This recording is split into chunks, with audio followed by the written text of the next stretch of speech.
前面的视频我们讲了 SAS 英国特种空勤团的概况和创建历史。本期视频我们一起来了解一下英国的另外一支特种部队——特别舟艇中队 SBS， 全名 Special Boat Service。如果喜欢本期视频的话，求观众老爷们点一个小小的赞。这就开始我们本期视频。特别舟艇中队是英国海军陆战队的特别侦察分队，它的历史和 SAS 差不多，都是在二战时期。在二战1942年，为了突袭被德军占领的波尔多港，英国海军陆战队派出了一支临时的舟艇突击队。这次行动，德军船只受到重创，突击队也伤亡重大。英国人见这种方式可行，便在海军陆战队内部成立了特别舟艇分队。成立后，从欧洲的爱琴海到东南亚的爪哇、缅甸都有他们的身影。在大战结束后，特别舟艇分队也没有解散。有传言他曾经以第41独立突击旅的名字参加了朝鲜战争。其实他一直在英国本土，而且很少公开露面。直到1972年，那一年伊丽莎白2世女王号游船传出船上被安放了炸弹的消息，特别舟艇中队奉命上船搜查，最后确定下来消息是假的。从这件事之后，特别舟艇中队才开始被各方重视。他的创始人之一罗杰·考特尼1902年出生于伦敦，和斯特林一样，他也喜欢冒险。在1930年代去到非洲，有时淘金，有时又是猎杀大型动物的猎手。这段时间对他来说是最为惬意的时光。他还曾经独自在尼罗河上划船，只带了一把长矛和一袋土豆。之后他成为了一名皮划艇运动员。他还做过一些搞怪的事情，比如说曾经导演了一场发现尼斯湖水怪的恶作剧。在二战爆发后，他自愿加入到陆军突击队。考特尼通过自己的切身体验，制定了一个使用小型可折叠舟艇对敌军海岸线进行侦察破袭的作战方案，并且向上级建议组建一支轻舟部队。他的建议并没有得到军队高层的认可。高层认为，在危险的沿海用小型船只都危险，更别说用可折叠的舟艇了。上级的不认可并没有让考特尼就此止步。前有狼来后有虎，要向辉煌只能拿命赌了。他决定用自己的实际行动给高层们看看他的建议是否可行。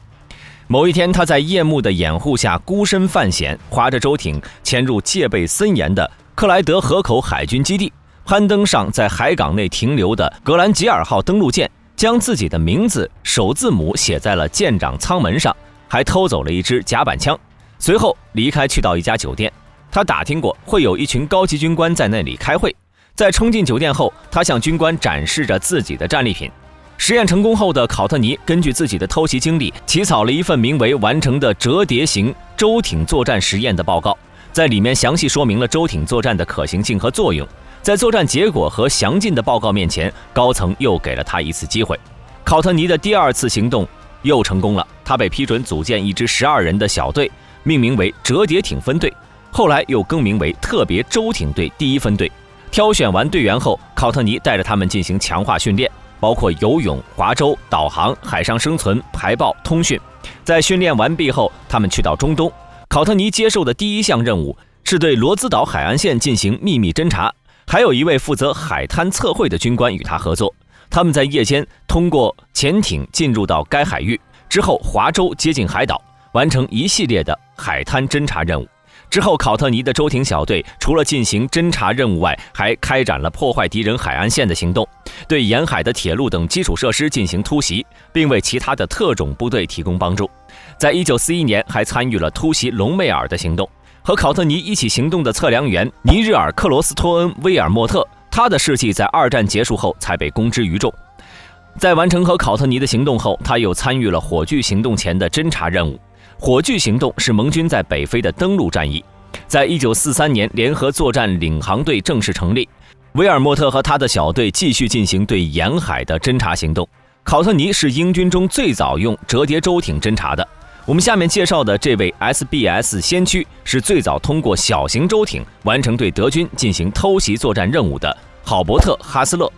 1914年，他出生于爱尔兰的都柏林，他的父亲是皇家海军医疗队的军官。哈斯勒在1932年加入到英国皇家海军陆战队。二战爆发后，他参加了挪威战役。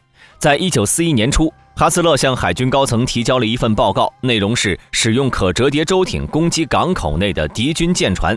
和考特尼不同，哈斯勒的建议得到了海军高层的重视。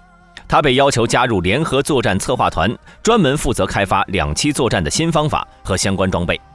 在1942年5月，他得到批准，成立了一支小型舟艇特种部队，名为皇家海军陆战队巡逻大队。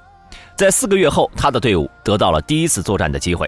他们决定对停留在波尔多港的商船进行袭击，代号弗兰克顿行动。位于法国的波尔多港是纳粹德国当时的重要的经贸中心，德国的商船可以在这里逃避英国的海上封锁，运进重要的战略物资，这对纳粹的战争行动十分重要。如果把这些商船炸毁，无疑将会对纳粹德国造成沉重打击。哈斯勒计划由潜艇将行动人员送到吉伦特河口水域，然后通过舟艇接近波尔多港，使用磁性水雷吸附在货船下方。行动成功后，人员通过西班牙逃生。在行动中，因为潜艇送达地点和波尔多港还有145公里的距离，哈斯勒和队员们在白天隐蔽，在夜间进发。行动使用的双人舟艇是哈斯勒设计的海桨 Mk2 型舟艇，每个舟艇有3个划桨、8个水雷、2个手榴弹和6天的口粮和其他的辅助设施，比如手电筒、钓鱼线。在行动前，他还为本次行动的舟艇起了名字，分别是墨鱼、鲶鱼、小龙虾、鳗鱼、鳕鱼、抹香鲸。在1942年11月30号，行动正式开始。由皇家海军的金枪鱼号潜艇带着哈斯勒他们出发，经过7天的潜航后到达预定海域。因为在出舱时有一个舟艇严重受损，在行动时就只有5个舟艇和10名队员。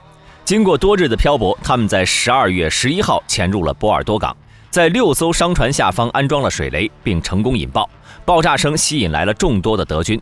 孤身犯险的哈斯勒等人情况危急，行动的10人有8人牺牲，其中2人是落水遇难，另外6人被纳粹逮捕后就地枪决。只有哈斯勒和一名叫比尔斯帕克斯的队员逃出升天。他们进入西班牙后，在1943年4月返回英国，军队为他颁发了杰出服务荣誉奖章。之后，哈斯勒开始研究新的渗透和攻击方法。不过，盟军因为已经在欧洲登陆，纳粹连连溃败，他的新发明并没有得到实质的检验。现在的 SBS 约有400人，队员选拔比起 SAS 来说更加严苛，必须是英国皇家海军陆战队突击队中的精英。想要加入这支部队的人，在入伍时就要填上志愿加入特别舟艇中队的申请。从刚开始的陆战队训练选拔就已经开始了。陆战队员们在服役满后，还要在北爱尔兰服役6个月，获得和爱尔兰共和军的实战经验，才能进入选拔训练。SBS 的消息比 SAS 的保密条件更高。比较有名的作战是在1982年的马岛战争中，他们是第一支登上马岛的英国反攻部队。